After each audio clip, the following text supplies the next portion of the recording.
आपको कहा है कि जो नेशनल हेराल्ड का मामला है उसमें तकरीबन 142 करोड़ रुपए का जो है वो घोटाला है, एक बड़ा घोटाला है जिसको अंजाम दिया गया है। उसमें जो है राहुल गांधी और सोनिया गांधी समेत तमाम जो कांग्रेस का आला नेता है वो नामजद हैं।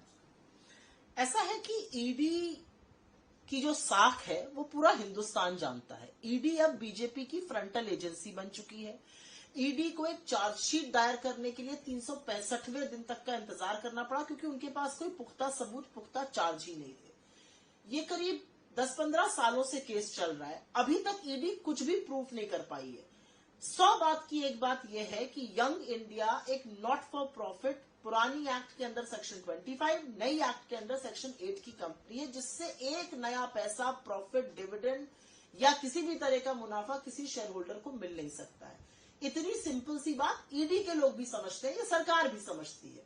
ईडी जो है वो सरकार की कठपुतली है, वो सरकार के इशारों पर जो सरकार की प्रतिशोध की राजनीति है, डराने की, धमकाने की, वो लगातार करती है। ईडी के आप केसेस उठा के देख दीजिए, 95% केसेस जो है वो ऑपोजिशन के खिलाफ है। लेकिन ईडी शायद कुछ लोगों को डरा धमका के बीजेपी की वॉशिंग मशीन में डाल देती हो, हम लोग वो लोग नहीं है।